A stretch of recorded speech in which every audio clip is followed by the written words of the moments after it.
I am the Master, and you will obey me. Listen to Dan Hadley on Type 40, a Doctor Who podcast, or face the consequences.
Time for Type 40, a Doctor Who podcast from the Spacebook for the Fandom Podcast Network with me, Dan Hadley, Birmingham's King of the Geeks, and your audio bubble for today. Whether you're new to the show or you have broken out with us before, we're still the same irreverent, though genial, non-gatekeeping, just straight talking show for everybody, whichever decade or century you started watching, reading or listening along to the astonishing adventures of the Time Lord, our hero, Doctor Who. We talk about it all on this show.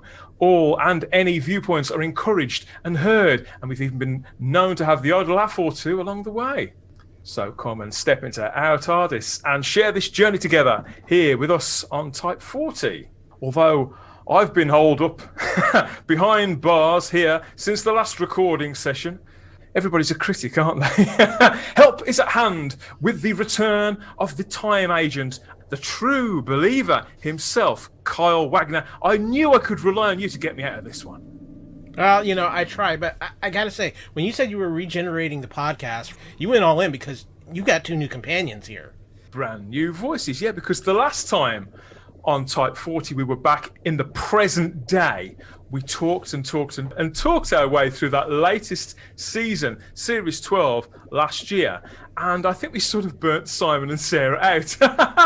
But yeah, the whole idea is that we can bring new voices through and have new conversations to surprise ourselves and to hear new viewpoints and new takes on things. And also for you two out there listening, so you don't just get the same sort of remixed opinions over and over and over again. And Doctor Who is blessed with a wide variety of fans from all over the world and all ages.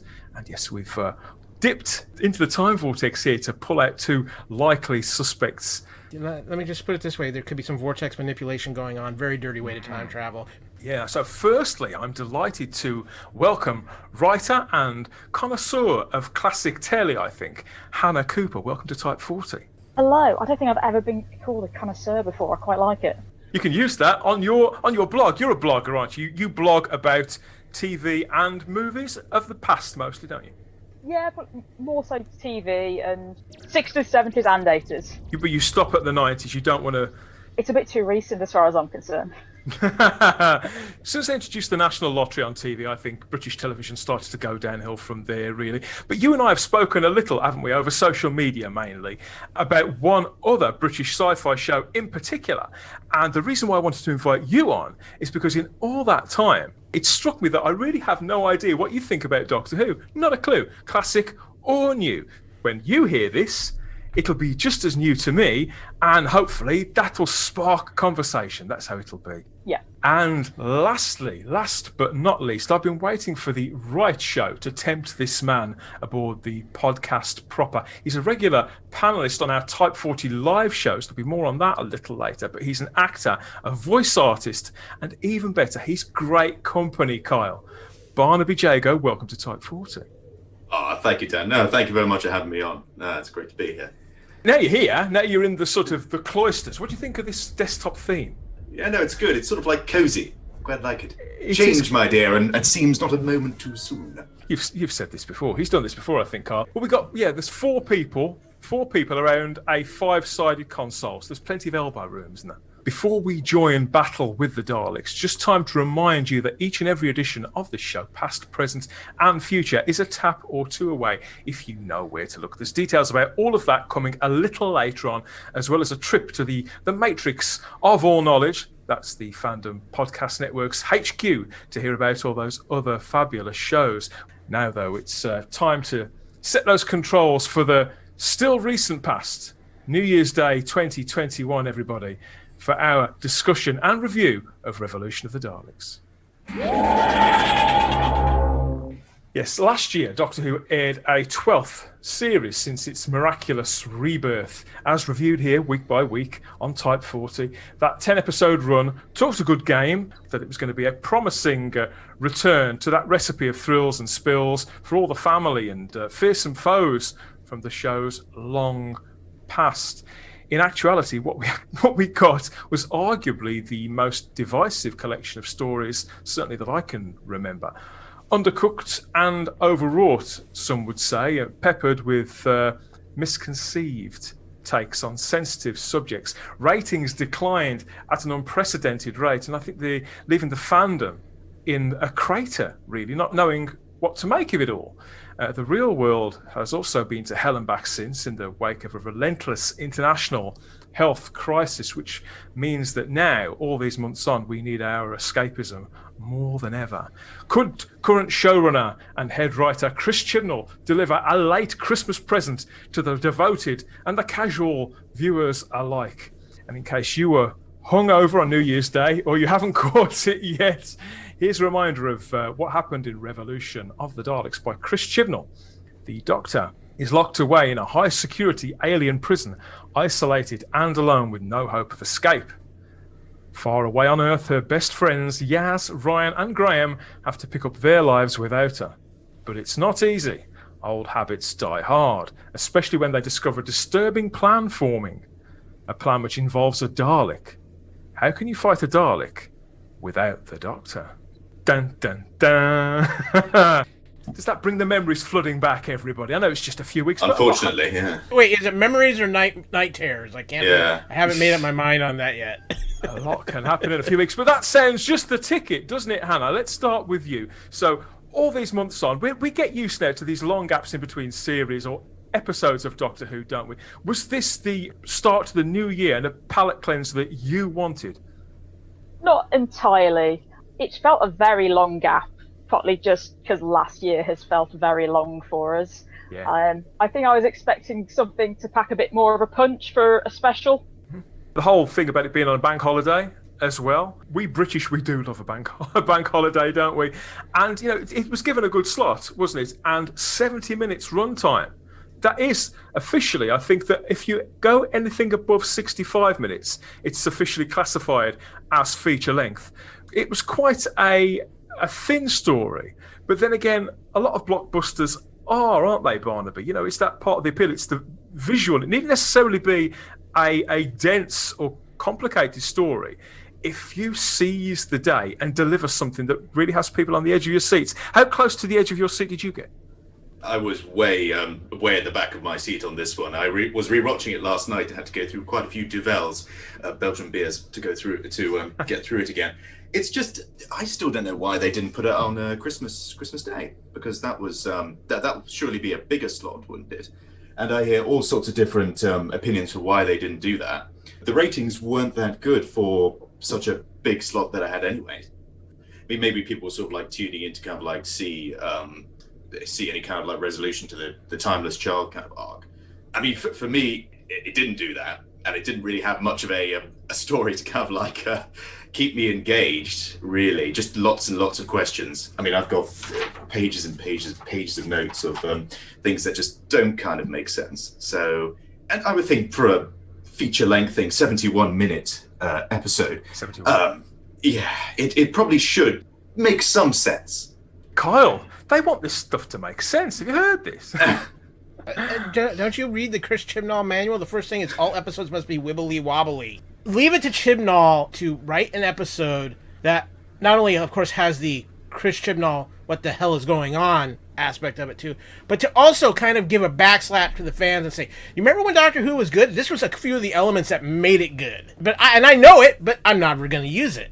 This episode to me was a mix of so much of a good taste from the past. Why are we with this with the here and now? What the heck is going on in the future? And in one scene in particular, which I know we'll get into a little bit later, showing you just how lazy the writer's room of this current Doctor Who has been, because they developed one character in a 5-minute conversation more than they developed the character in an entire 2 seasons so far. I saw it as a parade of everything that's lacking in Chris Chibnall's writing.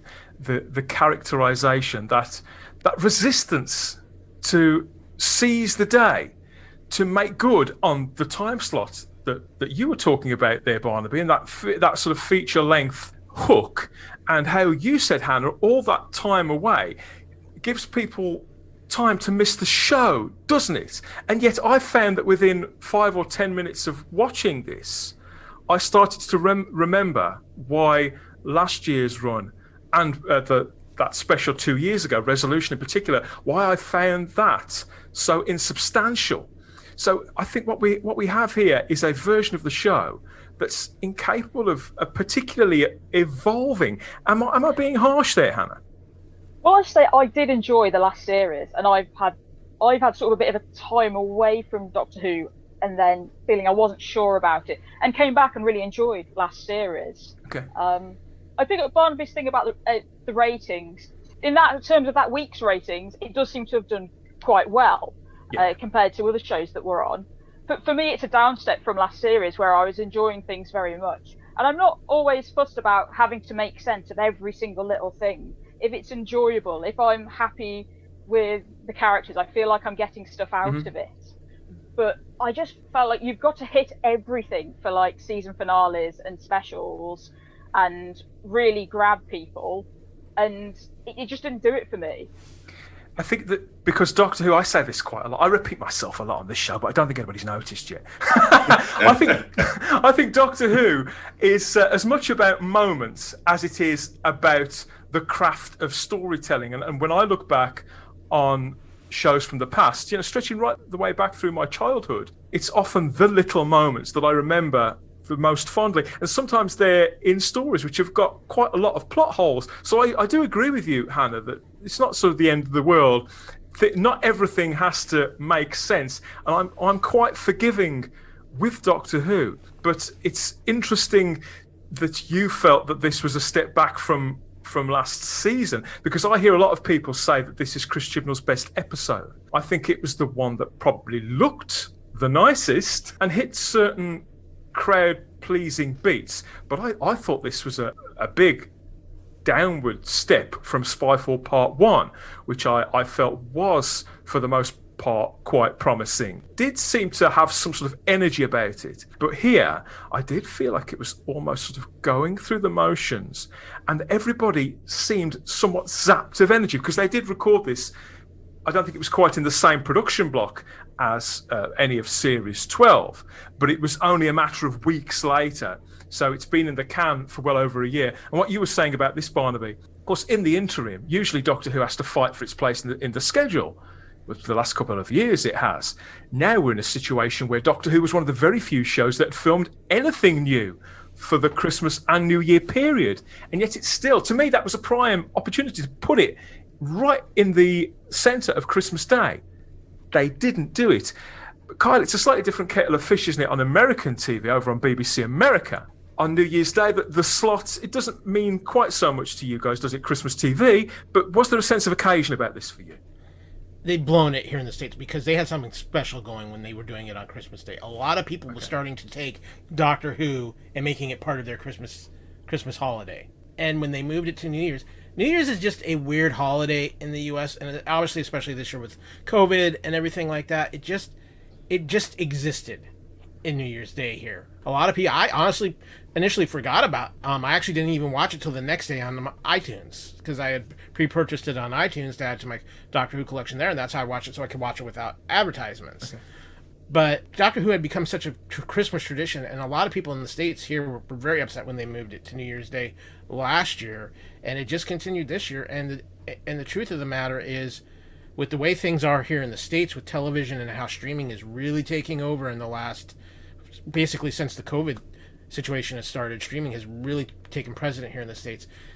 Terrestrial television, even regular cable channels, are getting lost in the shuffle. I see. And it's something big time that's happening, and I think it's really affecting certain channels. I do think BBC America has been one of the channels highly affected by this. The ratings on BBC America during the last series were even worse, even steeper decline, than they had been over here. I'm happy to say that there was an increase on BBC America for this special again, but it's still nowhere near the kind of figures that the show used to get. And as you say, maybe it is passage of time and the fact that people have just been driven away. I don't know. I think it'll be a while before we get some firm answers on that. We start, don't we, with the Doctor in prison, which does it look a lot like Sharda to you, Barnaby? Maybe. I mean, for me, I just get the whole sort of prison thing anyway. I mean, she was in prison for, 19 years without escaping?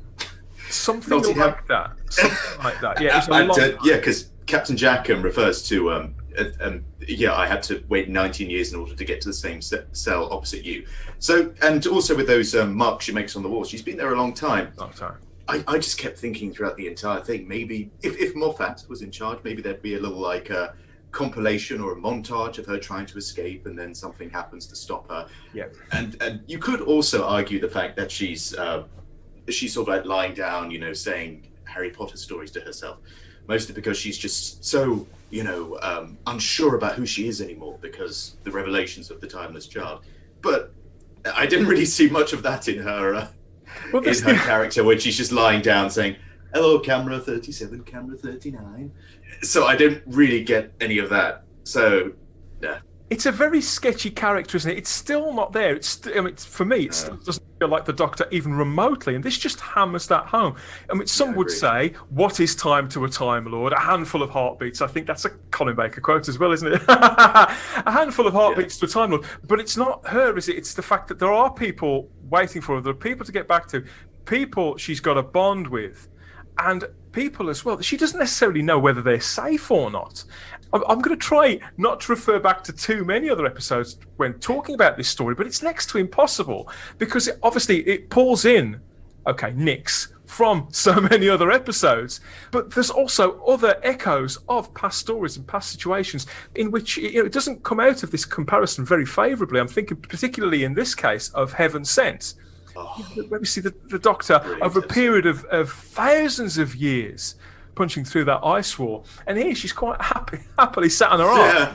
Yeah, she doesn't seem conflicted at all. It's just she's lying down, and maybe she's relying on her fan to come and help her, but they utterly fail to do that. So I don't really know what her plan was to eventually leave. No, I mean TV's worst copper, a bus driver, comic relief, and the other one, whatever he does. But ultimately, it does take Captain Jack to come to her rescue and break her out. Yeah, the returning John Barrowman. I think he's missed being on the show. Jack. Yeah, and he was positively bursting with energy. We're used to Jack bursting with energy, but John Barrowman, he couldn't wait to get started. He was chewing the scenery, spitting it back out again, and God love him, he was there 150%. But of course, by having Jack essentially get himself into prison to break her out, it does mean that this sort of representation, this character, this female hero is ultimately feeling a little bit redundant. Surely, Kyle, if she's got to rely on a man to break her out. I think they have used I'm a Time Lord and I can time travel back to the same spot I went to as a very weak crutch in the entire run of Jodie. It's one thing when they did the Capaldi episode, but I think they really used it as a crutch with Jodie's version of the Doctor. Oh, I can just get back to that same point in time. Doesn't matter how much time has passed. So I wanted to hit on that. As far as John Barrowman, there is such him freeing the Doctor, but in real life, in a way, it almost felt, at least for this episode, him freeing Jodie as the Doctor, because Jodie working on screen with John Barrowman as the Doctor and Jack Harkness, Jodie felt more like the Doctor in those scenes than I have ever seen her play the Doctor. It felt like she had this increased energy. It felt like John Barrowman just pulled her aside and said, just work with me, go with me, we'll get you in the right place. Having him there, I think, helped her in those scenes, but the problem is as soon as he's out of the picture again, that energy is gone. I did notice that when she leaps, they sort of leap on one another and hug one another. That actually felt really real, and that felt kind of like Jodie Whittaker hugging John Barrowman as if to say, thank God you're here, help me find this character, to latch onto that relationship, that association. And to be fair, I think it kind of worked. I'd found those scenes in the prison exactly as you described, Barnaby. We've got, numerous old monsters popping up, and I like all that sort of stuff. How can I not? It's only surface stuff, isn't it? When they did break out of prison and with one of Jack's gadgets, for me, that did feel like real Doctor Who, and they did manage to recapture that bond. Were you happy to see Captain Jack back, Hannah? Oh, yeah. Being someone who joined in 2005, I love having Jack around. He is so instantly Jack again. I love that. And I don't know if I agree about the Doctor being sort of perfectly happy there on her own in prison. I feel this Doctor, more than others, looks really lost without her companions and friends, and having Jack signals that. And it is a great burst of energy, and it's the first big action piece we really have in the episode, and I like that. Because it's very, very silly, isn't it? It's very silly in a Russell T Davies kind of way. And I think because Chris Chibnall, this isn't a character that he created, but it's a character he knows very, very well, having been the showrunner and writer of so many Torchwood episodes in the past. I felt that he could sort of lean on that for a crutch. And, it was a good crutch for the viewers too. John Barrowman slips into that character effortlessly. I think partly because he and Jack are pretty much one and the same. You can forgive a lot, like with anniversary stories where they would bring old companions back. You can forgive a lot for that. Almost immediately, it kind of drops. I mean, I loved seeing Jack, for example, with the squareness gone. Little things like that. He's back with all the collars and cuffs, all the same gadgets, and a lot of the same jokes, Barnaby. Can I just say that the scenes with her and Jack just proves that Jodie is not a bad actress, because she just needs some kind of something to bounce off. She needs that energy. I mean, what a lot of people don't realize about acting is that you do need someone, the person you're acting with, to kind of be in the scene with you and just give a bit of energy back. And I think Jodie's sort of been lacking that with her companions as well, with the fam. So when she's in the same scene with Jack, that's when she's sort of getting the energy up, because John is also giving to her. He's giving her his energy. He's giving her come on, this is a great show. We're excited. We're going to do this. We're going to do this. Look, I've got the gun. That kind of thing. And it's sort of it's building up her confidence, building up the fact that, oh my God, this is fun again. Acting is fun again. So I personally think she's been lacking that in a lot of episodes. And now you've said that, the only times where I've felt that Jodie Whittaker has managed to convey not the Doctor, for me, she's not ever really been the Doctor since Rosa. I've not caught a glimmer of that. But the only times that I've felt that she has been present in the moment have been opposite people who are just as consummate as John Barrowman is. I'm thinking of the Alan Cummings in particular. I thought that when he was in The Witchfinders, that scene had a certain reality and a certain energy about it that, you're right, she has got with John Barrowman here. Looking at the cast, of course, Jodie Whittaker is the Doctor, as we've said, with the returning John Barrowman as Captain Jack Harkness, but supported as ever by Mandip Gill as Yaz, Tosin Cole as Ryan, and Bradley Walsh as Graham. The supporting caster Nathan Stewart Jarrett, who some of you may remember from Misfits, the Channel 4 sort of superhero culty show, and Utopia. He plays Leo. And RSC Stalwart, star of film and TV, Harriet Walter, is Joe Patterson. And we've got Chris Noth also returning as the other Jack Robertson, who was in the Series 11 episode Arachnids in the UK. That set me on edge when they revealed that Chris Noth, who I really quite like Chris Noth as an actor. I think he's very entertaining. I think he's very animated and kind of like John Barrowman, really. He's just the right side of over the top. But when I heard that he was going to be in this, I started to cringe immediately. This seemed like it was Chris Chibnall reminding the viewers, fans and the casuals, of things that we pretty much hated the first time. Arachnids in the UK was an absolute disaster. That was the moment, really, when the series ratings started to go off a cliff. That was famously an episode that a lot of our American listeners have certainly had a major problem with, and one that I find when I speak to members of the public, they say that they stopped watching after they saw that episode. Here they are bringing back the antagonist from it.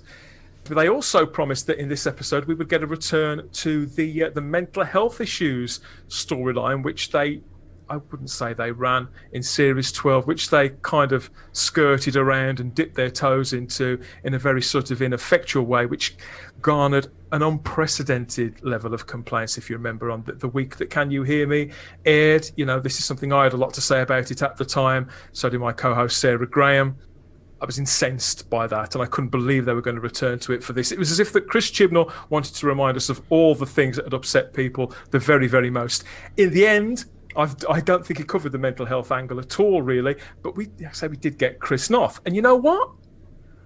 I quite liked him in this. I did. He was very entertaining. I really liked it. It's like his interactions with Leo as well when he first makes the Dalek is just like exactly how I react. Like, what have you done, you idiot? We get rid of this now. Really, really funny. It was like a Lex Luthor with a henchman, wasn't it, Anna? I love it. It's a bit difficult once you've got him and Jack together, because you say they are very similar, and I feel it can feel a bit overdosed. But separate, I think they work very well, and he got all the best lines, I think. I think he probably did, or is it just that he's one of the most experienced actors there, Kyle? One of the people there who's the most reliable? What do you think it was? I'm like you. When I first saw he was coming back for this episode, I had some major concerns. Obviously, because I've lived a real-life version of this character. But what I actually thought it was a much improvement on the character in this episode, because they didn't focus on that comparison aspect as much, and I think they made the character a little bit more of his own thing, and he made the character kind of that over-the-top maniacal fun, which I think is something Doctor Who's been missing for a good while as well. And again, this comes back to what I talked about. It's like Chibnall was trying to say, I'm going to show you what I've done bad. I've shown you what we could do good, but in the end, I'm going to give you average. When all the pieces, and that's the frustrating, because you have Barrowman, who's amazing, you have Noth, who's amazing. I agree with what Barnaby said too, is that Jodie Whittaker, I think it's become even more and more obvious, but I don't know if she is a lead that can carry a show on her own. She's got to have the right people to work off of. That's, I think, why she was so outstanding in Broadchurch, because she was working with some amazing actors in Broadchurch. Yeah, she was, yeah. With this, like you said, when she's working with high quality actors or people she can really work with and bounce off of, you get a totally different performance out of her. I think we need to all kind of pull back and reassess how we've looked at her performances from the Doctor from the start to now.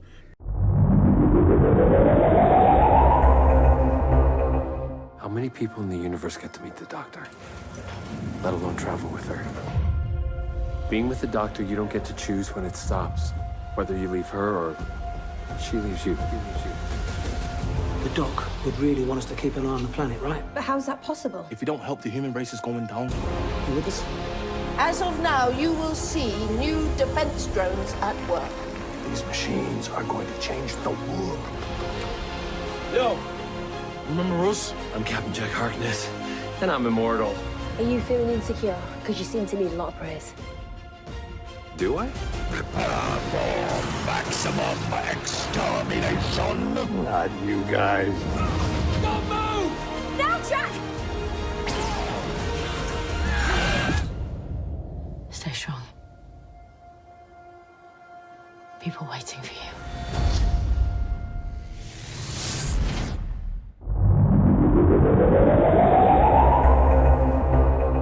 we've been through this week by week by week, and we've charted the entire era.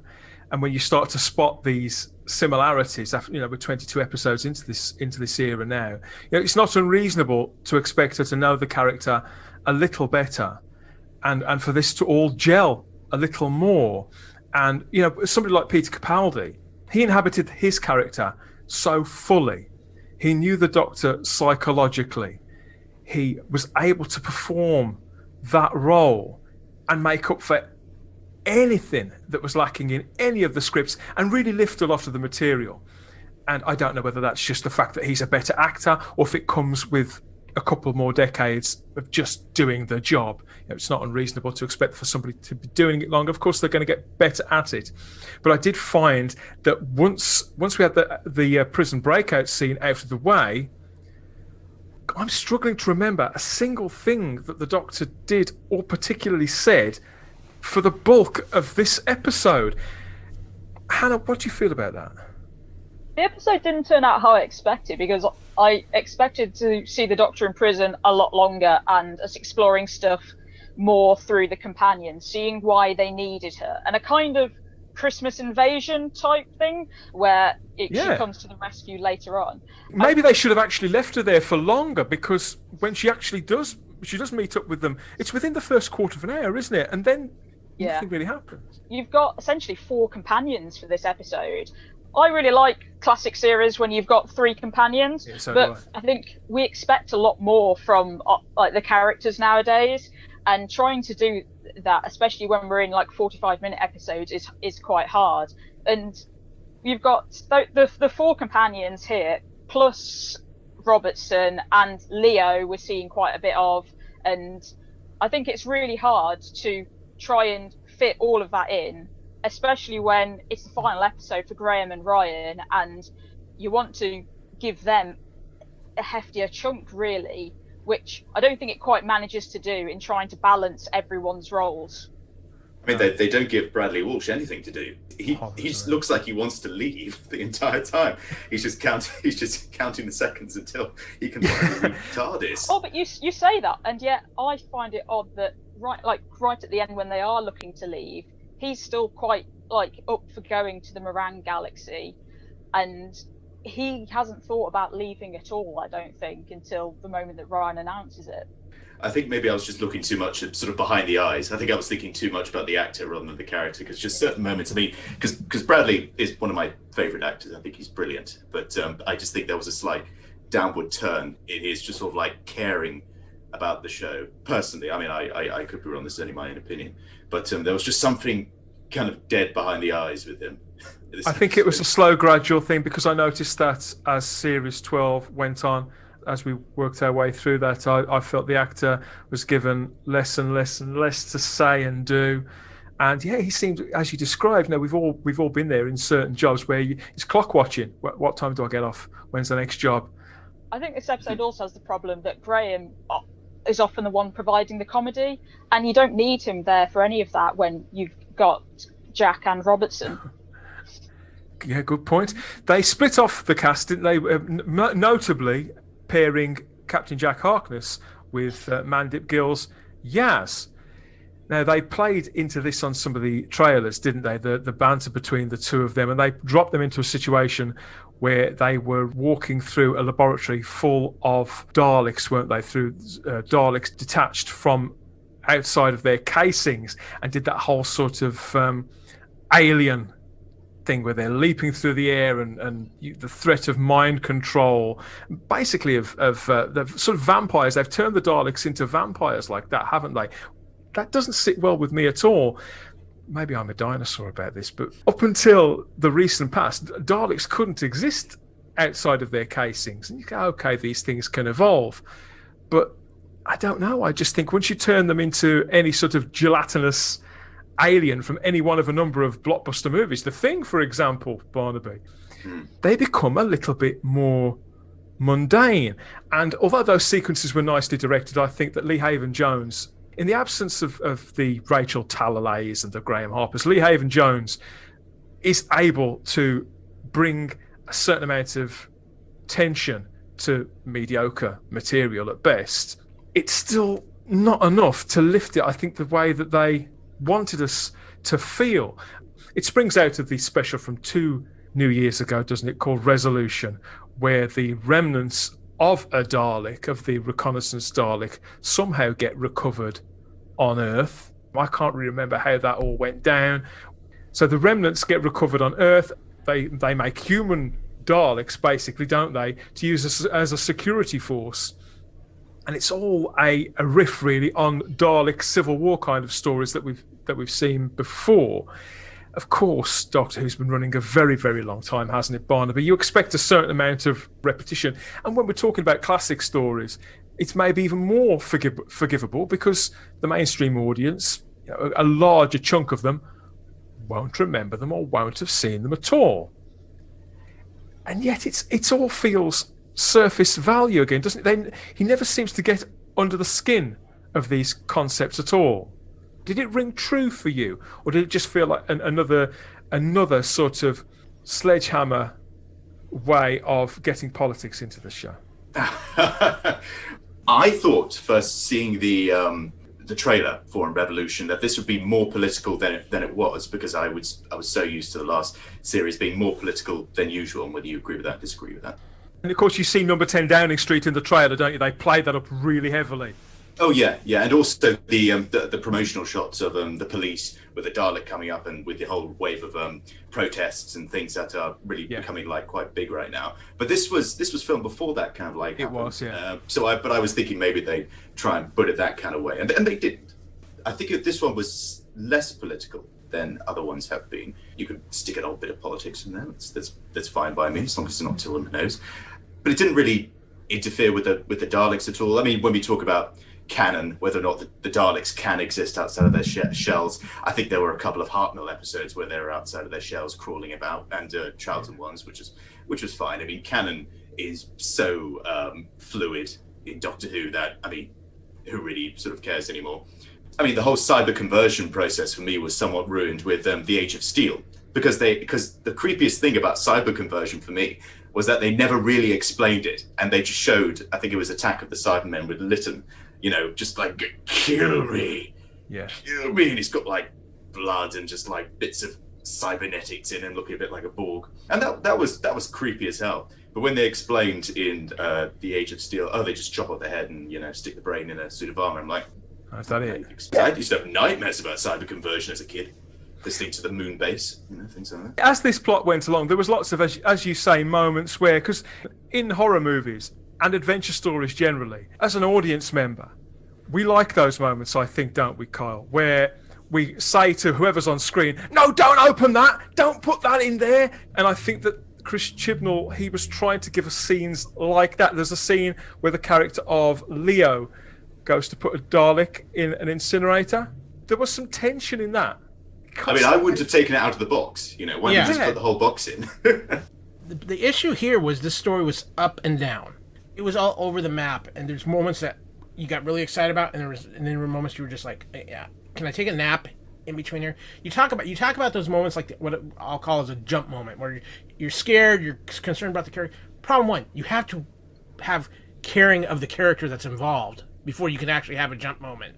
And there's a couple of points where it's like, okay, it's Yaz, do I care? You talk about Leo, and what takes you out of that moment is the lack of common sense Leo uses. Why are you taking it out of the box? Why wouldn't you, though? It's very easy for us to say this when we know Daleks, we know what they are. To him, it's just a creature he's grown and he's fascinated by. It's his little pet, almost, that he's come to care about, and he's really sad, I think, to be having to let it go. It's easy when you're watching the horror movie to tell people not to do it, but I don't think there's any reason for him not to there. Even most people, just general common sense is, we have some kind of alien DNA here, something, a biological threat. And with everybody's heightened sense of biological right now, I'm just, even if you're growing it and stuff like that, and I get what you're saying too, because emotion took over. Common sense went out the window, and that's can be what happens. But in this case, when we've already seen a threat kind of established that this thing is not exactly safe, there's something about that didn't ring right. But again, the issues I had with this episode is like, one minute we have this really like very interesting moment, and then you have something that happens and takes you completely completely out of again. There's just no consistency. You know, you talk about the Daleks being like vampire-like and stuff like. I can even go with that because we are talking about kind of an altered Dalek DNA anyway from the reconnaissance Dalek, and obviously we get that addressed later in this episode. That worked for me. I can roll with that. Okay. You got to be able to adjust on the fly. Yes, is it weird for me to see a Dalek running around and scurrying and taking control of people? Yeah. But again, you at least have an explanation for it. It's not just, oh, this is a basic Dalek and it's all of a sudden doing this without explanation. I think the bigger thing here is how they split everybody off together. Between Chris Noth, John Barrowman, and even Jodie to an extent, they kind of just cover up everybody else in this episode. They blanket over it, and when this episode should have had more of the focus on the companions than it did. And the companions, I almost want to say, became not even secondary, but third or fourth on the priority list. It's happened so often in this era, time after time during Series 12 in particular. You mentioned there, Hannah, about the character of the 13th Doctor was seeming lost without her companions. And yet, in Series 12, they separated her from them all at every single opportunity and had her often talking to herself rather than actually having her talking to these people who were all around her. What interested me was the fact that she'd been away all that time. The potential to have done interesting things with the characters in, I think it was 10 months for the companions, wasn't it, Barnaby? Was it around 10 months that she'd been away? I think about 10 months for them, yeah. So the potential to do something interesting with them in that time was there. It's like everybody's just been sort of twiddling their thumbs the way that viewers would have been. It all feels like a parade of missed opportunities, story-wise and character-wise, to the point where I think that how on earth is Chris Chibnall, a lead writer, let alone a showrunner, on a show of this high profile and this exposing of a writer? Who was it that said that Doctor Who is the show that finds you out as a writer, whether you're any good or not? Was it Stephen Moffat? It was one of the, and that it eats story, and it really, really does. But Chris Chibnall's been writing for Doctor Who for years and years and years, albeit on other people's watches.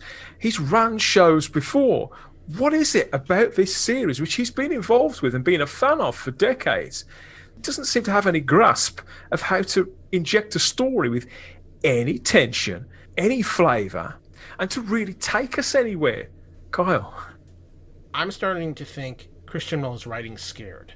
He's writing to try and please certain dynamics, but in the process, he's lost his own writing voice. The more time that has passed with this run on Doctor Who, and I go back and watch old episodes of Torchwood he wrote and things like that, you can see it's like it's a different person. I'm starting to feel like there's people are fully able to talk if they ever are given it, because we know how the BBC has been, especially in recent years. Yeah, I think there's a lot of string pulling going on from the top down, and again, I think Chibnall too. I wouldn't be surprised if word comes out he's getting pulled in about 18 different directions here. Again, I'm not using that as an excuse for him for how he's writing the show, but I think it's also affected the actors' performances, because I think he's got them so blanketed that they can't really perform the way they want to with these characters. Kyle, they trust him 100%, and to be fair, that is exactly how you should be as an actor, is it not, Barnaby? That's the impression I got. You should have faith in what's on the page. The script is gospel. You take that thing on and you just, I mean, it's very hard nowadays to do a Tom Baker and just suddenly go like, say to the director, can we just do it this way? Do that. And the director's like, yeah, okay, Tom, yeah. You just do you. Just. But I was going to say, on the flip side, though, a good director is also going to let his cast have the ability to stretch their legs a little bit as well, and I don't think that's being allowed. I think the perfect example of this is something I talked about at the top of the show. Let's talk about Ryan real quick, because they developed that character in 5 minutes more than they did in the entire run of the series. It's incredible that missed opportunity. Yeah. Wilson Cole put in his best performance on the series in this episode. Did he? He actually showed a wide range of emotion. Did he? Dull surprise. I'll go with it. Go, carry on, Cole. Go with it. Go with it. Because that scene he had with Jodie Whittaker, when he has that conversation with her, and the fact that he kind of stands, even almost in a way stands up to her, is more character growth from Ryan than we've seen since the series began. In that one scene. This is the kind of potential this character had, even when we saw that even in the first couple of episodes, and then he just became forgot about. And I think it's the biggest problem with these companions. They become forgot about. The Doctor's gone 10 months, Yaz becomes conspiracy theorist. I don't think they ever knew what to do with these companions. There was never any direction for them. I'm going to be honest with you. At the end of this episode, I think Chibnall, he planted a seed where he could now relaunch Torchwood. There was more people talking about that, the prospects for that, than they were about the contents of the actual episode. But yeah, when I look back at that scene with Ryan, I mean, I've been watching this. I've been willing Tosin Cole success now for how long? 2.5 years in this role. I was excited by the fact that he'd been cast. Actually, him and Mandip Gill, two actors I'd never seen before in anything at all. They came with no baggage whatsoever, in a way that Doctor Who has done plenty of times for me in the past. I'm thinking particularly of Arthur Darvill and Karen Gillan. Mandip Gill has never let go. She's never stopped trying to work with this material. She's never not looked hungry to do good work. I think Tosin Cole gave up a long, long, long time ago. The last time I can remember him seeming remotely present was probably The Witchfinders, and before then, probably episode 1. And I agree with you in that scene, Kyle, towards the end, in that last third where he's with the Doctor, we see him act. I don't think it was particularly good, but it's kind of like, as Barnaby was saying, you're aware they're in the same scene. You're aware there's two characters communicating on some level, at least in a show that, in my view, that's in the kind of state that this is at present. That's a real novelty. That really is. It feels like an oasis in a desert, almost. Those scenes, I think we saw some pictures of this. Mandip Gill's Yaz in that second TARDIS with all the papers taped up along the wall, so as if she's sort of tracking movements and working out where she can possibly find or get to the Doctor. It was just an establishing scene. They don't really do anything with that either. I thought that when they paired Mandip with John Barrowman, it was interesting, and you could see there you had a prime example there of why I've always thought that Mandip Gill has potential in this part. When she was opposite John Barrowman and she was getting that exchange of energy that you were talking about again, you could feel them both rallying one another to inject some personality and some fun, some winsomeness into proceedings, that they were thinking of the viewer and wanted to carry us along with it.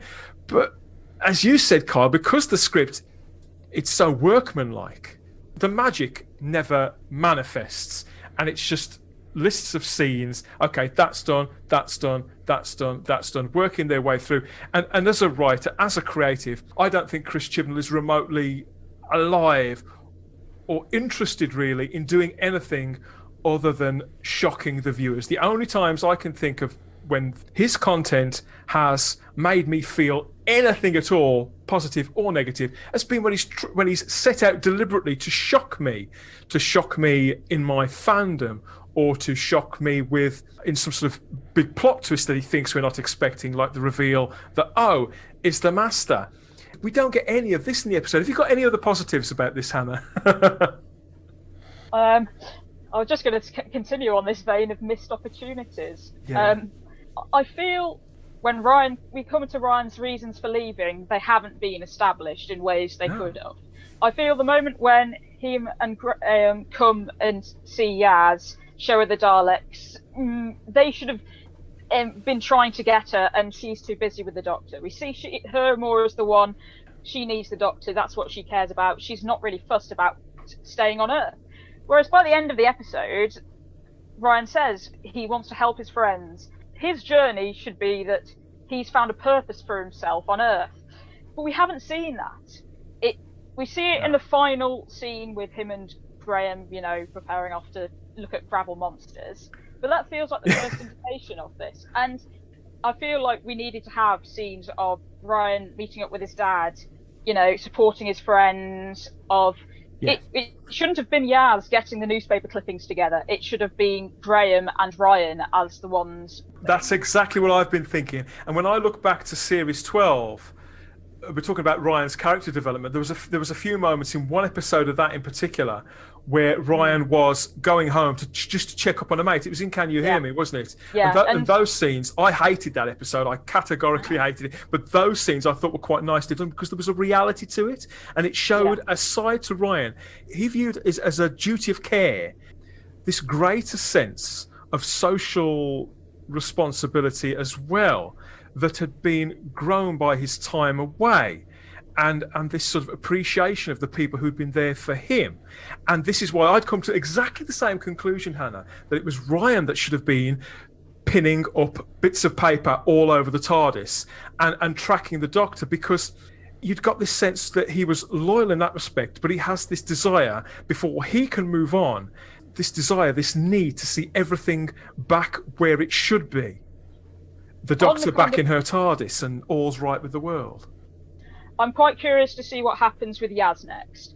Yeah. I'm quite interested that she does seem to now be, very loyal to the Doctor. She has no interest at all of staying around for things on Earth, wants to go off and do adventures. But there's one moment that I'd be curious to see if anything comes of it, when we're hearing a Jack's backstory and he mentions Rose and, she's trapped in a parallel universe now. It's Yaz's sudden what?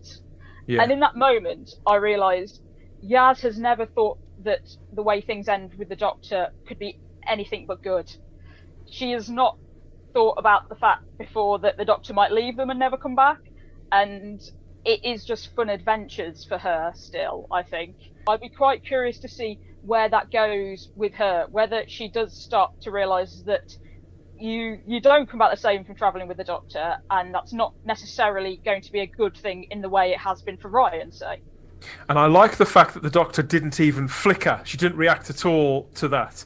It's a lot of people, I understand, were upset by that it didn't register, but I think it's true to the character that all these centuries on, that she probably heard every single word, but didn't react. What do you think about that, Barnaby? It is high time that we left Rose alone, isn't it?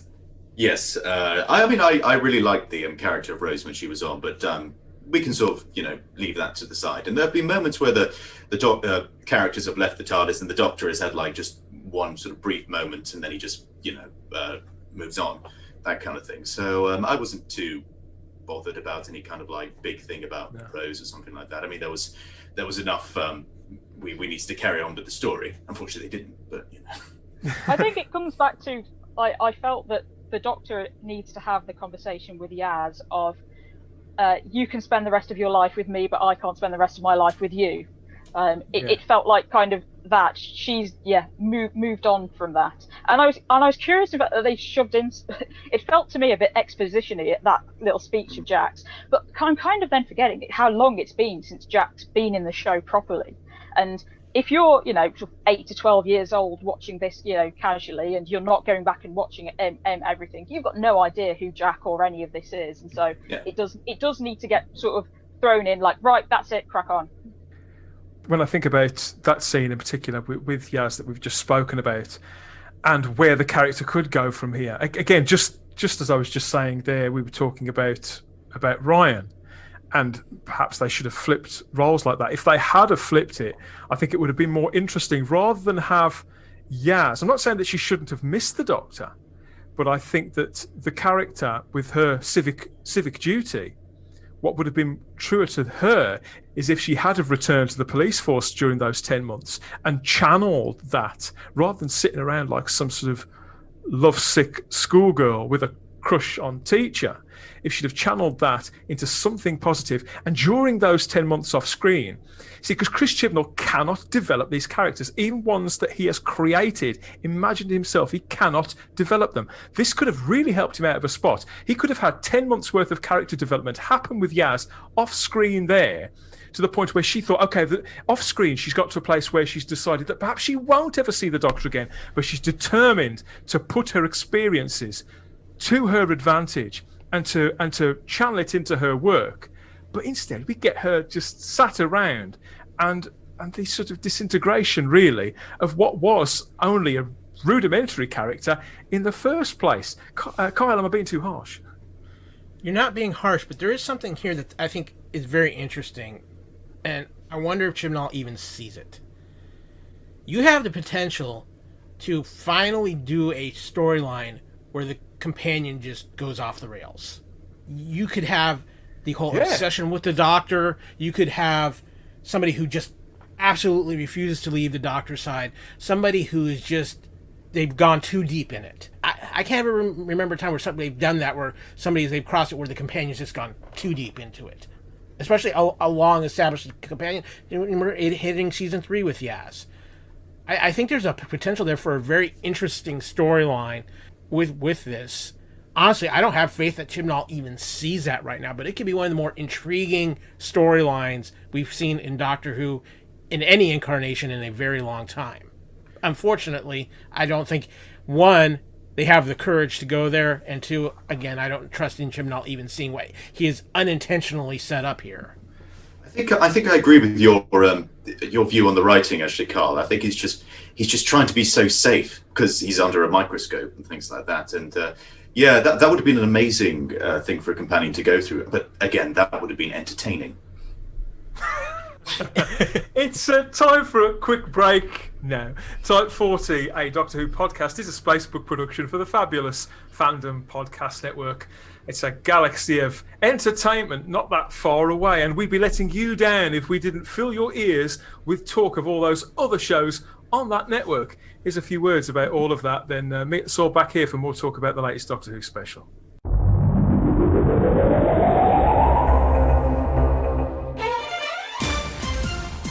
Thank you for listening. We hope you're enjoying this podcast. We like to continue to feed your ears by inviting you to listen to the Fandom Podcast Network and all of the other awesome shows we have to offer. It starts with our flagship show, Culture Clash, our weekly pop culture news podcast. Blood of Kings, our Highlander podcast. Couch Potato Theater, our podcast celebrating our favorite movies. Time Warp, the Fandom Flashback podcast discussing a year in movies and our favorite pop culture topics. End Zone, the NFL podcast. Good Evening, an Alfred Hitchcock podcast. Union Federation, our Star Trek and Orville podcast. Hair Metal, the 80s and early 90s rock metal podcast. Type 40, our Doctor Who podcast. Lethal Mullet, a 1980s and 90s action film podcast. What a Piece of Junk, a Star Wars podcast. And our newest show, Making Treks, a new Star Trek podcast with a deep dive into the final frontier with host Mark Newbold and Adam P. O'Brien. You can enjoy all of these great Fandom Podcast Network shows on our master feed at fpnet.podbean.com. Fandom Podcast Network is also on Apple Podcast, iTunes, Stitcher, Google Play, Spotify, and iHeart Radio. You can also find us on Facebook under Fandom Podcast Network. You can also email us at fandompodcastnetwork@gmail.com. You can also find us on Instagram and Twitter under Fandom Podcast Network. Thank you for listening, and remember, respect others and enjoy your fandom.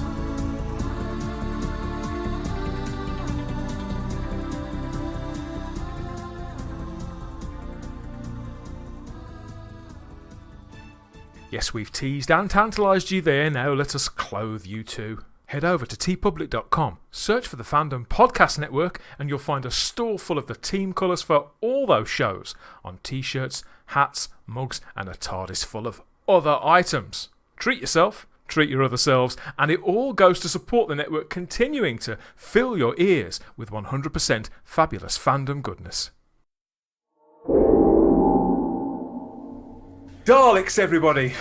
Pepper pot Daleks this time, not gelatinous Daleks. Here we get more Daleks than we've seen on screen for years. And I think Chris Chibnall, yet again, he's able to have his cake and eat it, really. He gets to trial introducing a shiny new take on the Daleks' outer casings. But of course, his predecessor tried that too, and it didn't go that well, did he? So he's able to have the golden ones, the bling Daleks, show up too. Now, 2 Dalek factions swarming the screen.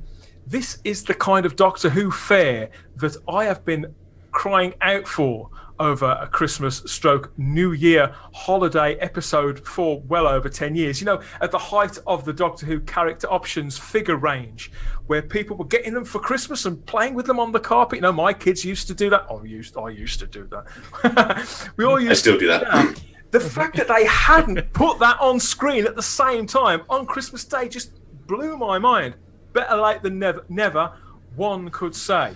So yes, the Bling Daleks are back in full force, and I thought that Lee Haven-Jones really did some interesting things with these characters in this story, because the Daleks are characters, aren't they? I think that we can sometimes forget that. We forget how conniving they are. We forget how amusing they can be, and we can forget, when they're conveyed properly, how those sort of really quite ridiculous shells can still scare people. They can scare adults as well as kids. There's some nice little touches in this.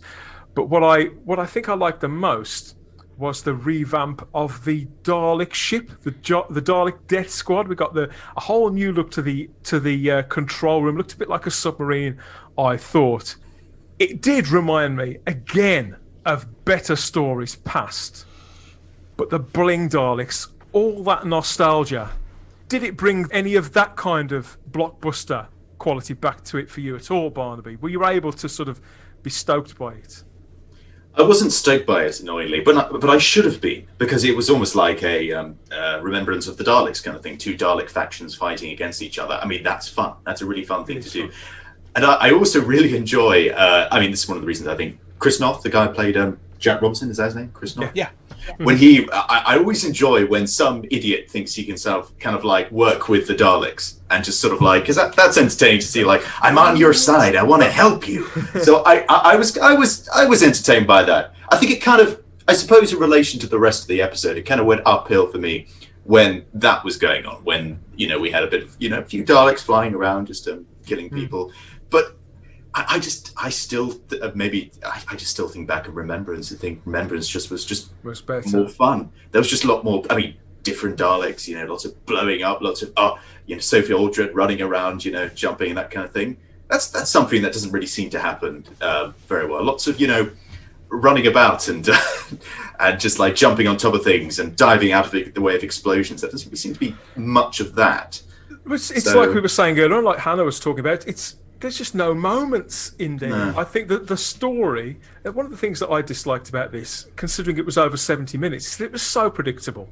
Everything I thought was going to happen happened pretty much on cue when I thought it was going to happen. So if I'd had some of those moments like we were talking about earlier on, I think I'd have a bit more generosity towards this. If something memorable had have happened, something out of character would have happened, or just something big and silly like the bubble we were talking about earlier on in the episode, right at the start, breaking out of prison with that bubble. That was visually interesting. That was memorable. That had a certain amount of energy and imagination.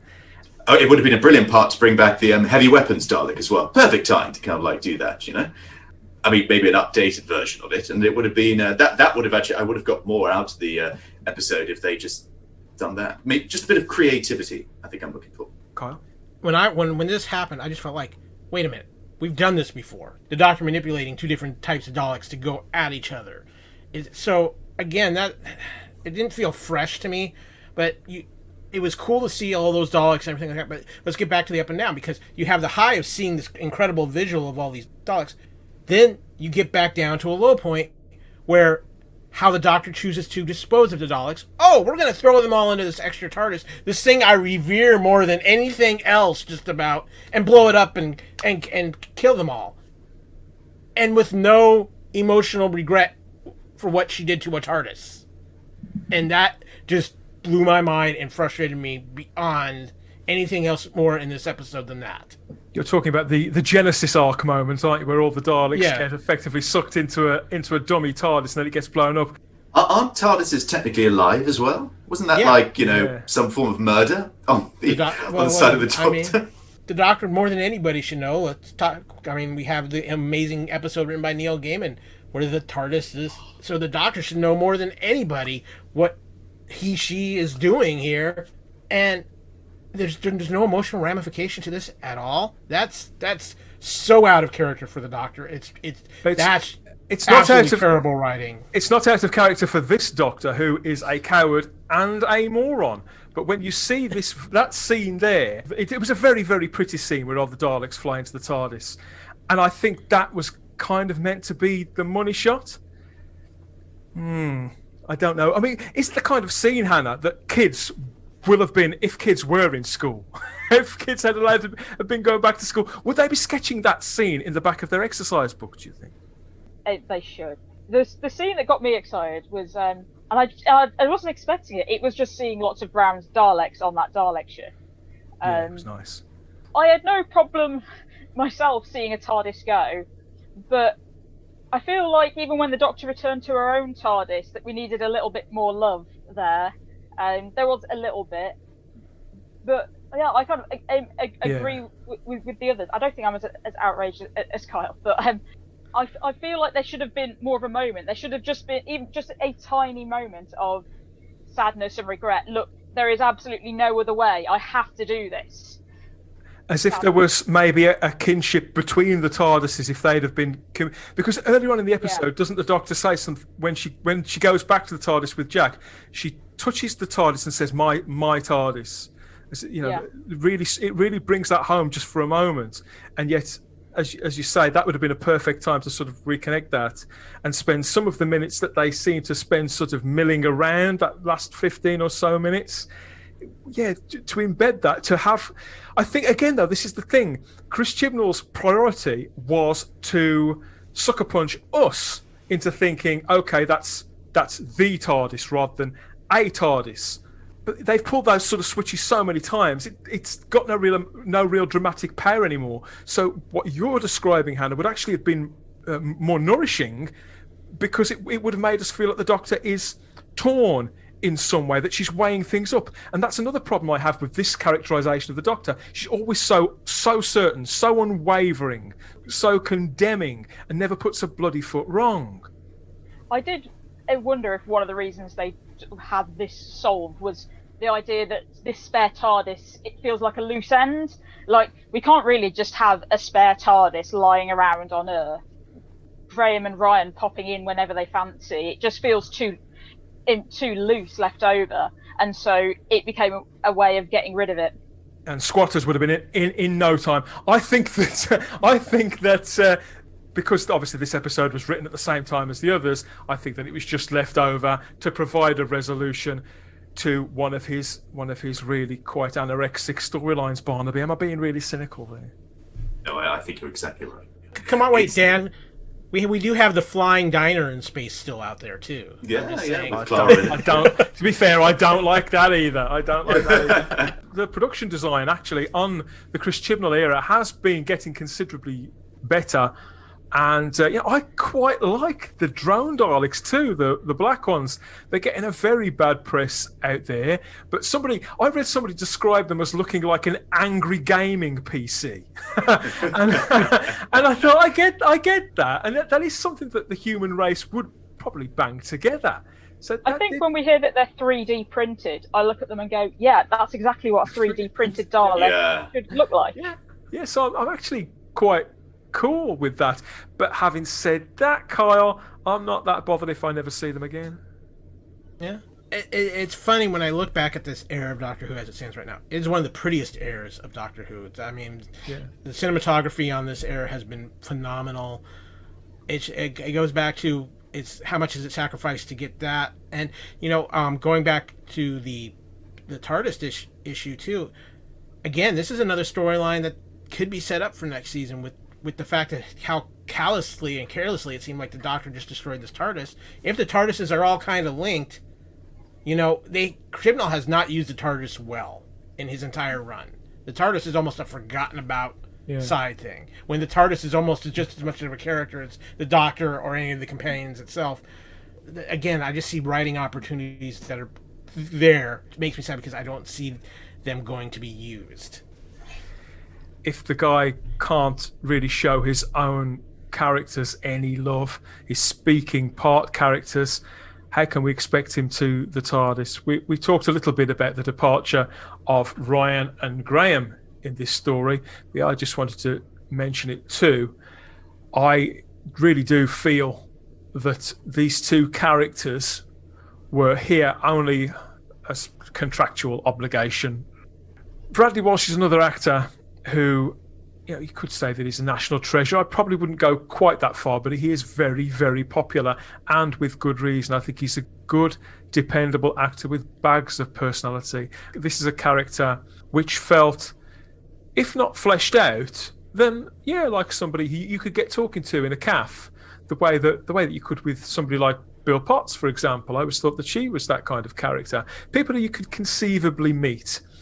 And although he doesn't even get that one-to-one moment, I think that it is quite a nice moment. I think it's the way that Bradley Walsh communicates it, because there's not really that much on the page. Again, is there, Barnaby? There's not a great deal that he's given to say, but it's behind the eyes when he's weighing things up about, okay, Ryan doesn't want to continue travelling with the Doctor, but I do. What do I do? Where do I go? You see him process that behind the eyes, don't you? I just think last season, Bradley Walsh would have conveyed that scene a lot better. I don't know. I just wasn't getting any spark from him in this particular episode. So there's stuff going on. There's cogs turning, but I don't know. There's just no. I mean, maybe it's just because I'm just so used to actors and I'm just so used to acting. No, I think it is. I just can't see this. But I just felt there was stuff going on, but it just felt half-hearted, just for me personally. The word I keep thinking of is disconnected, and I think it's the problem with the entire production on this particular episode, certainly, and everything that you've said, Kyle, about that up and down. And I don't know how much of a say Lee Haven-Jones had over things. Maybe things looked considerably worse on the page. Maybe it was even baggier. I don't know. You're going to miss Bradley Walsh and Tosin Cole, Hannah. How do you feel about them leaving? I am going to miss Bradley Walsh. I agree with you that I really liked him in that final moment. And I get what you mean about him being someone you could reasonably chat to. I've liked Graham. I felt we've got to see a bit more of his personality, whereas Ryan is naturally a quieter character, but we've needed more of those moments that bring him out more. I feel I can't miss him. We haven't really had enough from him. And I'd kind of feel similarly about Yaz if Yaz went at the moment, which is why I am hoping that with fewer companions that she has that more room to grow now. I would have forgiven Mandip Gill because they all reached the end of their contracts with this recording block, and I can see why Tosin Cole leapt on any opportunity to go elsewhere. He's got a new HBO show starting next year. Is it later this year, Kyle, or next year? I think it was supposed to be late this year. It could still be, but welcome to the world of COVID. Things change on a hair's turn of when something's going to become out. I wish him every success with that. And of course, Bradley Walsh, he's got the Darling Buds of May. He's the new Pop Larkin. You won't know about the Darling Buds of May, Hannah, will you? Because you don't do the 90s. I know of it, but it was interesting you're on about, I think he is on his way to National Treasure status. The Chase gets enormous viewing figures. I'm really not keen on The Chase, and I have family who watch it. And we talk about Doctor Who no longer having a Christmas Day slot. It's quite a sort of competitive time now for that early evening slot on the BBC. ITV and BBC have relatively good viewing figures, and trying to put Doctor Who up against some of the stuff it's nothing that's to my taste. It's all game shows, reality shows. It's not slotting into that, but it means I think Bradley Walsh is probably going to be on at Christmas again. Hey Dan, just real quick, for those of you who are interested, the new Tosin Cole show is actually an AMC show called 61st Street, which is also going to star Courtney B. Vance, and is written by Peter Moffat, who wrote The Night Of for HBO. Do we know what the premise of it is?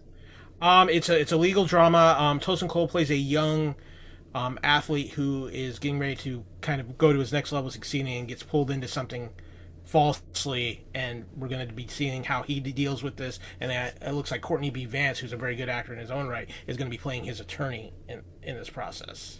You tempted by that, Barnaby? I love a legal drama, but I'm afraid that what I've seen of Tosin Cole, annoyingly, is it's just not been very entertaining. But I think that's to do with the direction in the show. I think that's to do with the writing. So if he's given a new show with a different bunch of writers and he's inspired to do a brilliant part, I will definitely watch it. Yeah, best of luck to Tosin Cole. And I like the original Darling Buds of May, and I'm always interested in whatever Bradley Walsh is going to do next. So I can see him becoming the new Bernard Cribbins.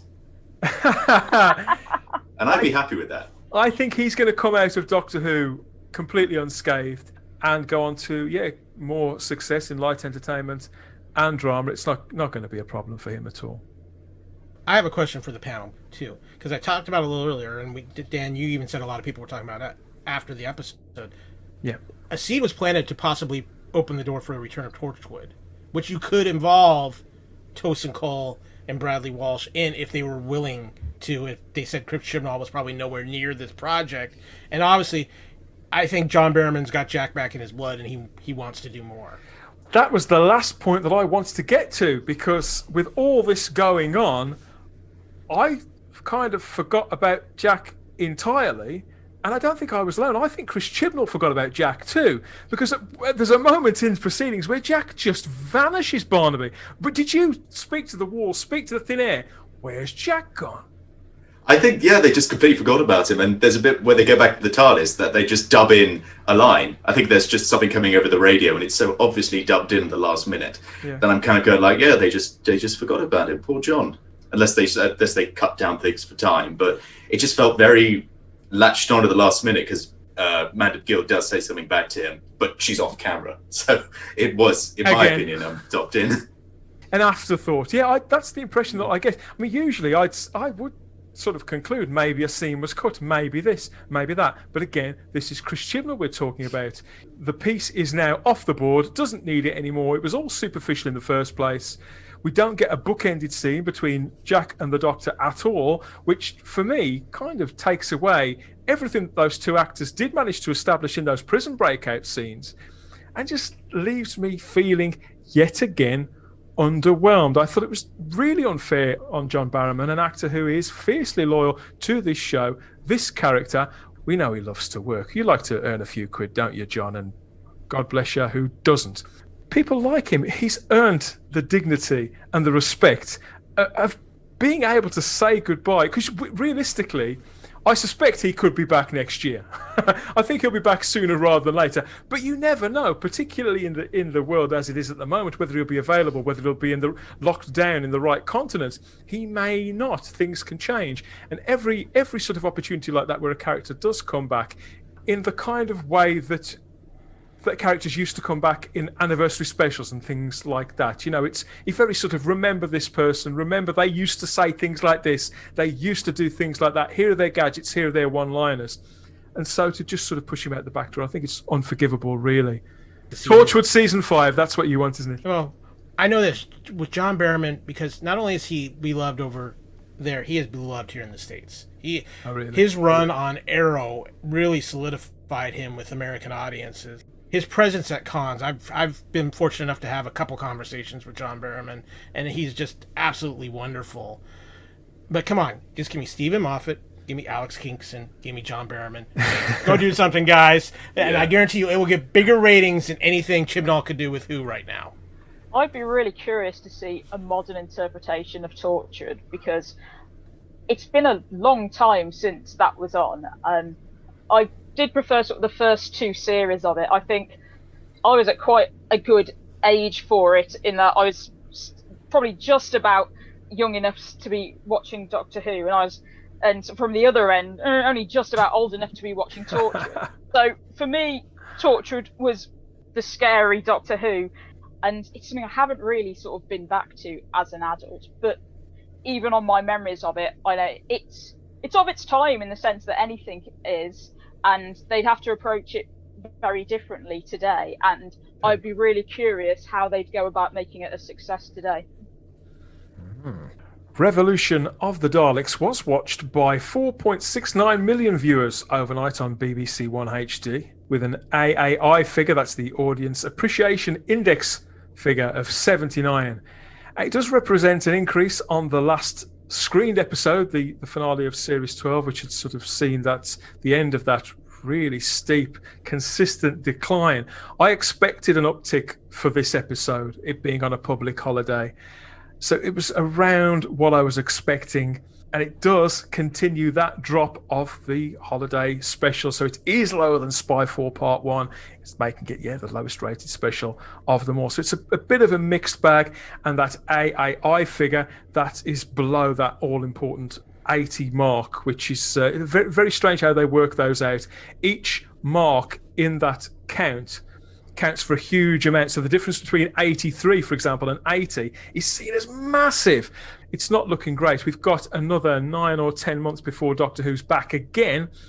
And obviously they're making that under challenging circumstances. And we wish the team at BBC Wales all the best for keeping it on time. And we hope they obviously stay safe. Revolution of the Daleks received a standalone DVD and Blu-ray release on the 25th of January 2021 in Region 2, and it's set to be out in Region 1, North America, on the 2nd of March 2021, Kyle, on DVD and Blu-ray. And then on Region 4, it's also out in late March. That's Australia, isn't it? That's all those other territories gradually working its way to physical media for dinosaurs like myself. Here it is. I want you to score this episode for me. Out of 5, what would you give it, Hannah? And yes, you are allowed half marks. 2.5. Okay. Bang in the middle. What warranted it that extra half? Why did you want the half votes to seal it right there? I enjoyed it. I feel overall it is a disconnected story and it has moments rather than large sections to enjoy. Yeah. I enjoyed having Jack back. I enjoyed Robertson. We haven't talked about Jo Patterson. I enjoyed her in Robertson's scenes. There's a lot to enjoy. For me, it's an okay mid-season story rather than a finale or a special. That's 2.5. How about you, Barnaby? What would you score this out of 5? Out of 5, I would give it a 0.5. Personally, for me, out of 5. I agree with you that the best bits were with Science Minister, who became Prime Minister later on, and Jack North. Those were brilliant bits. But moments with the Doctor, there are no moments which I will want to rewatch again. And the best parts were with Jack Robertson, with the chap who played Leo. I think he was very good. It just didn't entertain me. And at the end of it all, I mean, I can weigh up all these different sort of logical reasons for why, I should like it or I shouldn't like it. But at the end of it all, it's just that didn't have a spark that just made me go like, yeah, to the screen. It's what's happening with me with The Expanse right now. It's been so long where I love The Expanse. It's been so long since I've been watching something and going like, don't go in there. Oh yeah, look at those explosions and the ships are flying around and and I should be feeling that with the Daleks flying around doing this, but I'm just being left cold. I feel bad that I haven't mentioned Harriet Walter's performance because I really like her. I'm slightly obsessed with The Crown at the moment, and I thought she was fantastic. Everybody's fantastic in The Crown, but she plays Winston Churchill's wife, doesn't she? In series 1 of The Crown, she's brilliant in that. I found she was good in the role that she got, but ultimately a part which was, I wouldn't even say a pantomime character, just found it quite forgettable, really. So I don't think it was anything that she did or didn't do. It's just the same problem as the rest of it. I think a waste of a really good actress. It was Harriet Jones. It was Mark II, really, the later Harriet Jones, the nastier Harriet Jones. Just a version of that character. And I think that's why I've forgotten. So, yeah, sorry about that, Harriet, obviously. Kyle, what would you score this one out of 5? It gets a point for John Barrowman. It gets a point for Chris Noth. It gets a half a point for bringing back Bling Daleks. So I give it a 2.5 out of 5. And Barnaby is now one of my new favorite people because I absolutely love The Expanse. It's the best thing. The Expanse right now is the most intelligently written science fiction out there, period. If you have not checked out The Expanse, get on Amazon, check out The Expanse. It is worth your time and investment. It is what Doctor Who used to be, intelligent science fiction. It made you sort of think, and The Expanse is doing that because there are all sorts of different themes. I would just like to ask, what is the theme with the current show that's really going on? And it seems to be a mangle of different kind of things that just blow in the wind. He hasn't got a take on the show. He hasn't got a take on the character. He doesn't really know what he wants to do with it, apart from annoy people. It's all that I can see, and throw baby after baby out with every drop of bathwater. But then that's just my opinion. I'd score this one a 1 out of 5. I think that it did look very, very pretty. I was surprised by Chris Noth, and it's not often that this version of the show has surprised me. I like the fact that John Barrowman was back. I think that they at least wanted to entertain, and it didn't come together, but I can't realistically raise it above that one. It's still painfully lacking. As regular listeners know, I didn't watch this one on New Year's Day. It's the first one that I haven't watched on broadcast, and I honestly don't feel that I missed out at all. Can we let the cat out of the bag about how long it was before you actually watched it, Dan? It was. I talked to you at least 3 weeks afterwards, and you hadn't watched it yet. Yeah, I just didn't care. It was the Timeless Children, and something happened when they destroyed the show's lore like that. It's bad enough having to suffer this ridiculous take on the central character, but by going back through the history of the show and deliberately putting up two fingers like that and destroying the canon, I have no generosity left whatsoever towards this production team, and it takes every last drop of the lifelong fan in me to talk about the show even as positively as I've managed to in the last hour or so. I didn't know how I was going to be able to roll along with this story based on the Timeless Children. They didn't mention it very often. It was only very briefly. It was enough to just fracture any chance they'd got of me enjoying the experience at all. I am over the moon to hear that it's likely that Jodie Whittaker in particular is leaving, and I'm just hoping that she holds the door for Chris Chibnall, the very, very worst showrunner on British, possibly world TV. That's my opinion. Other than that, I don't care. Oh, there's the old girl again. No, that wasn't a burp, everybody. That was the time rotor kicking in and calling time on another Type 40. I'll be back with another edition. Look out for that wherever you found this. It could have been on the brand new Type 40 podcast feed hosted at type40.podbean.com by popular demand, our very own feed. Now we're even easier to find. Search for us on Apple Podcasts, Spotify, iHeart Radio, Stitcher, Google Play, TuneIn, the Podbean app. And don't forget on YouTube too, the world's largest streaming platform. We're still on the Fandom Podcast Network's incredible master feed, of course, with all those other great shows. Get in touch through our social medias, Instagram and Twitter at Type40Doctor Who. Email us, type40doctorwho@gmail.com. And finally, if you're feeling particularly brave and fancy some real-time, extra-dimensional chit-chat, step into the Type 40 Facebook group. Hannah, where can people hear or read more of you? Drop us some links. You can read my blogs at backintimefortv.co.uk or visualmutterings.com, and you can find me on Twitter as Mrs. Simon Templar. Barnaby, what have you got coming up, and what's out there that people can stream or play featuring you? I've just started a YouTube channel where I'm reading audiobooks, but I've also finished my first audiobook. It is On Mournful Winds, a Warhammer 40k novel written by Simon Spurrier, one of my favourite writers. He's a fantastic writer. And that's available on my YouTube channel. If you just type Barnaby, it comes up. That's one thing, and there'll be more audiobooks incoming. So like and subscribe, yo. Carl, where can people find you on social media? Well, obviously, I'm at the Master Feed for the Fandom Podcast Network at fpnet.podbean.com. You can also find me on social media on Twitter at AKyleW or on Instagram at AKyleFandom. Of course, a big thing going on at the Fandom Podcast Network right now, which Dan has already partaken in. We have launched a new show, True Believers, a MCU podcast where right now we are covering everything that is probably the biggest surprise show I have seen in a while. That is WandaVision. It started off in one way and it's taken a direction that is absolutely fabulous. We talk not only WandaVision, but we're going to dive into everything that is the MCU, including the upcoming future Disney Plus series, when we're going to take a look back even into some stuff that existed before the MCU. We could be taking the Hulk walk of sadness at some point. Don't miss True Believers. It's a really great show fronted by Kyle here and Kevin Reitzel. And you can find me, I'm scattered across all of space and time, though mostly on Twitter and Instagram as the Spacebook, where I'm wheezing and groaning and posting about whatever catches my eye, my imagination, or both in popular culture, inside and outside of the TARDIS. There's links to all of that from everybody here in our show notes. We always have the time if you have the space here on Type 40. Take care, stay safe, bye-bye.